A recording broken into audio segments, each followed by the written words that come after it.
बिस्मिल्लाहिर्रहमानिर्रहीम, अस्सलाम वालेकुम। टारगेट 7 के साथ मैं हूँ एतजाज़ नक़ी और मेरे साथ मौजूद हैं सज्जाद तरीन साहब। नाज़रीन, आज के प्रोग्राम में हम जिक्र करेंगे NHA के हवाले से और बिलखसूस सुप्रीम कोर्ट ने N25 बलूचिस्तान के शरा के हवाले से केस सुनते हुए आज कुछ रिमार्क्स पास किए हैं NHA के हवाले से, उसका जिक्र करेंगे। याद रहे कि इससे पहले हम अपने प्रोग्राम में ये स्टोरी ब्रेक कर चुके हुए हैं NHA की करप्शन के हवाले से जो कुछ वहाँ पर हो रहा है। आज वज़ीर आज़म के हवाले से भी इससे पहले जो गुफ्तगू होती रही, चूँकि वो करप्शन के ख़िलाफ़ बात करते हैं, तो NHA की करप्शन का जिक्र किया गया और बार बार इस प्रोग्राम के इस प्लेटफॉर्म पर सबूतों के साथ बात की गई और रब्ता किया गया NHA के अफसरान के साथ। वो जवाब देने के लिए तैयार नहीं थे। आज वज़ीर आज़म चीफ जस्टिस सुप्रीम कोर्ट के सामने जब ये केस सामने आया, तो उस वक्त चीफ जस्टिस ने जो रिमार्क्स दिए हैं वो इस प्रोग्राम में भी जिक्र होते रहे, तो उसको आज हम इन डिटेल बात करेंगे। और इसके साथ साथ हम बात करेंगे कि NCOC ने भी कुछ अहम फैसले किए हैं। कोरोना के बाद जो कारोबारी मराकज़ को बंद करने का फैसला था उसमें नरमी का ऐलान किया गया और दीगर कुछ मामलात हैं, उसका भी जिक्र करेंगे। तो ओवरऑल हम इस हवाले से भी डिस्कस करेंगे और साथ साथ आज कुछ अहम पेशरफ्त भी हुई है, जो कि कुछ बरतरफियाँ हुई हैं और कुछ नए लोगों को लाया गया मुख्तलिफ इदारों के हवाले से, उसका भी जिक्र आज के प्रोग्राम में शामिल करेंगे। सज्जाद तरीन साहब, सबसे पहले तो ये कि बल्कि आज हम जिक्र करेंगे वो आज एहसास वन विंडो सेंटर का भी इफ्तिताह हुआ है।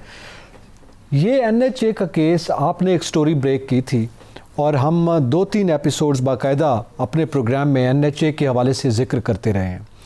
अब आज जो सुप्रीम कोर्ट में ये केस था N25 बलूचिस्तान शरा के हवाले से, उस पे जो रिमार्क्स आए हैं आज चीफ जस्टिस के, वो बड़े ही मेरे ख्याल में NHA को उस पर गौर करना चाहिए कि उन्होंने बहुत सारी, एक तो उन्होंने कहा कि करप्शन का बाज़ार गर्म है NHA में, जो बातें हम यहाँ करते हैं। उन्होंने कहा NHA का इदारा करप्ट इदारा बन चुका है।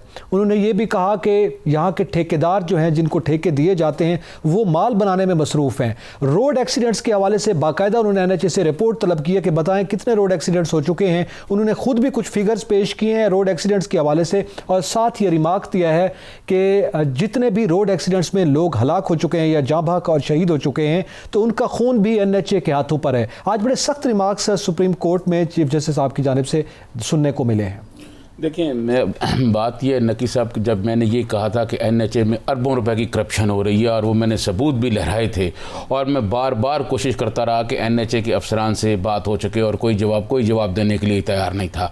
आज भी मैंने NHA के अफसरान से बात की, मैंने चेयरमैन खुर्रम आगा साहब को फ़ोन किया, मैंने और लोगों को फ़ोन किया, मेंबर फाइनेंस को फ़ोन किया, मैंने उनके डायरेक्टर एडमिन जो हैं, DG एडमिन जो हैं चौधरी बरकत, उनको फ़ोन किया। तो बरकत साहब ने तो मुझे ये कहा कि मेरे तो कोई मतयात ही नहीं है। PR वाले कहते हैं कि हम करप्शन का क्या जवाब दें।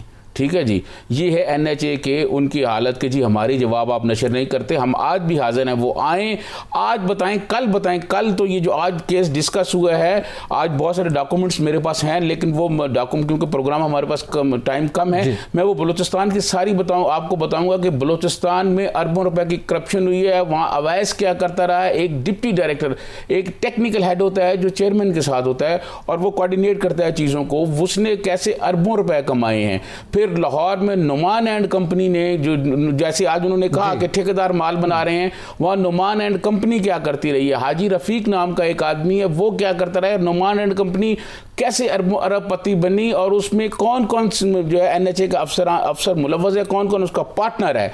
उसके बाद NHA के सारे अफसरान, जितने अफसरान इस वक्त NHA में हैं, डिप्टी डायरेक्टर से लेके मेंबर तक, आप इनके असासे में आपको बताऊंगा कहाँ कहाँ हैं, इनकी जायदादें कहाँ कहाँ हैं, इन्होंने कहाँ कहाँ की इमिग्रेशन दी हुई है और इन्होंने क्या कहाँ कहाँ कोठियाँ बनाई हुई हैं। इनके वो मैं डॉक्यूमेंट्स बताऊंगा कि बलूचिस्तान के जो NHA के अफसरान हैं, उन्होंने कराची की कौन कौन सी हाउसिंग सोसाइटी में कितने कितने करोड़ों की कोठियाँ खरीदी हुई हैं। सर ये सारा डुअल नेशनल्स भी हैं, इमिग्रेट भी हैं, जिन्होंने इमिग्रेशन दी होती है वहाँ रहने के लिए, वो भी मैं आपको डिटेल बताऊंगा। हमने ये कहा था कि इस वक्त जो मेंबर फाइनेंस हैं, 3.5 लाख रुपए का मोबाइल उनको लेके दिया गया था। कौन सी रियासत मदीना बना रहे हैं ये NHA वाले, आप मुझे बताएं। 3.5 लाख रुपए का मोबाइल दिया, उसका लेटर हमने यहाँ ले रहा है, हमारी स्क्रीन पे वो चलता रहा। एक वीडियो थी करप्शन के हवाले से, जो पैसों का लेन देन था, वो स्क्रीन पे चलाते हैं। करप्शन के हवाले से वीडियो थी। आप यकीन माने, हम वो भी रिपोर्ट देंगे, आप यहाँ से गुजर खान से लाहौर तक चले जाएं, कितनी हाउसिंग सोसाइटी हैं और उन हाउसिंग सोसाइटियों को किस तरह जो है वो एनओसी जारी किए गए हैं। जैसे जो आज जो खुद जो चीफ जस्टिस ने बात की, जो बातें मैं ये करता रहा हूँ वही बातें चीफ जस्टिस ने आज कही हैं। आज वहाँ कोई जो है जवाब नहीं दे सका एनएचए का अफसर, सारे के सारे अफसर जो हैं वो मुंह बांध के खड़े रहे हैं। और जनाब ये सारे के सारे लूट मार करने के लिए आते हैं। एनएचए में एक खातून आई है कस्टम से, जो वहाँ जिसका ये इंचार्ज है, जो एनओसी देती है, ये जिसने ये आप शुरू हो जाए गुजर खान से लाहौर तक सारी एनओसी उसने दी है, हाउसिंग सोसाइटियों को दी है।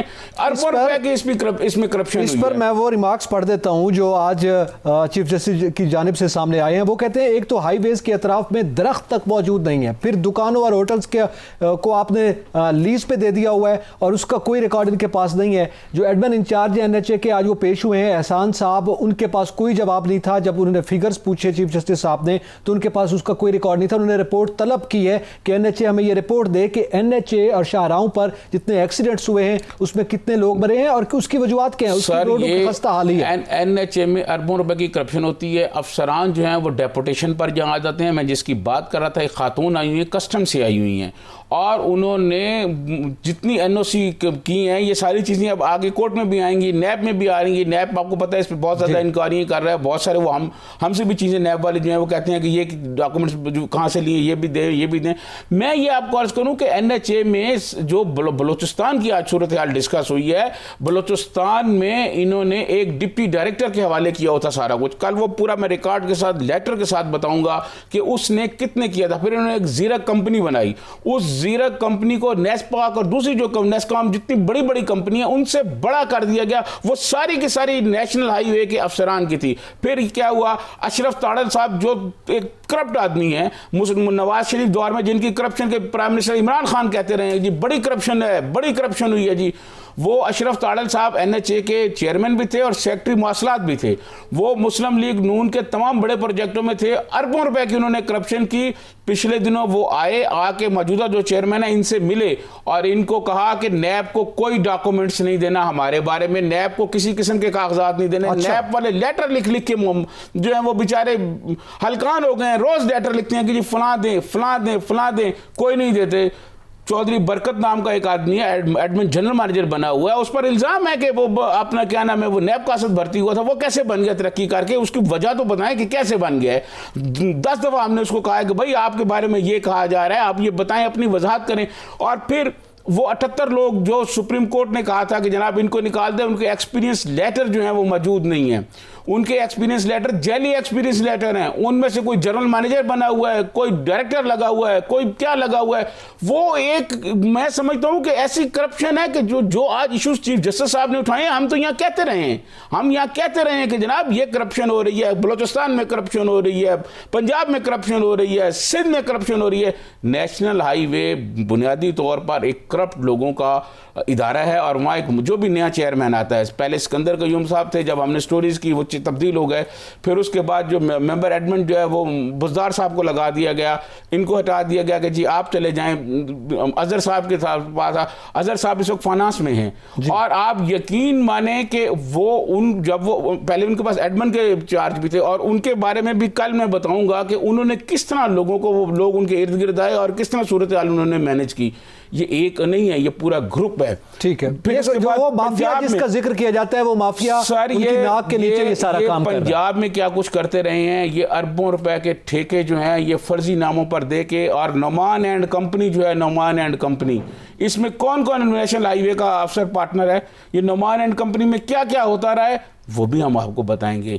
आज जो चीफ जस्टिस साहब ने बातें की हैं, ये बातें क्या नकी साहब मैं नहीं कहता, बिल्कुल यहाँ प्रोग्राम में डिस्कस होती रही हैं। वो रिमार्क्स जो हैं वो बिल्कुल ऐसे फील होता है कि इससे पहले हम करते रहे हैं, उसका जिक्र होता रहा है। ये करप्ट इदारा बन चुका है, ये दरख्तों के हवाले से, वो बारिशों का जिक्र कर रहे हैं, जमीनें लीज पर देने की बात कर रहे हैं, दुकानें लीज पर देने की बात। आज आपको एक और बात बता दूं, ये इतनी करप्शन होने के बाद जब मुराद सईद साहब इन लोगों के खिलाफ एक्शन नहीं लेते, नैब को डॉक्यूमेंट्स नहीं देते और मुराद सईद साहब कुछ नहीं कहते, तो उन पर पर भी क्वेश्चन होते हैं फिर ठीक कि है। वो तो रियासत मदीना बनाने के लिए जा रहे हैं, रियासत मदीना हम बनाएंगे, ये रियासत मदीना होगी कि मुल्क की सबसे बड़ी अदालत कह रही है कि नेशनल हाईवे एक करप्शन का इदारा है, करप्ट इदारा है, उसमें करप्ट लोग बैठे हुए हैं। बलोचिस्तान में इतनी करप्शन हुई है, कल डॉक्यूमेंट्स आपको पेश कर दिए बिल्कुल ठीक है, जाएंगे इस पे मजीद भी बात करते हैं, इस पे मजीद भी बात करते हैं और इसके साथ ये भी बात करते हैं कि जब उनसे राब्ता किया गया वो जवाब क्या देते हैं और उसके हवाले से जवाब ना देने के हवाले से किस नौयत के एक्सक्यूजेस किए जाते हैं, इसका भी जिक्र करेंगे। नाज़रीन, यहाँ पे वक्त हुआ एक ब्रेक का, हमारे साथ रहिएगा।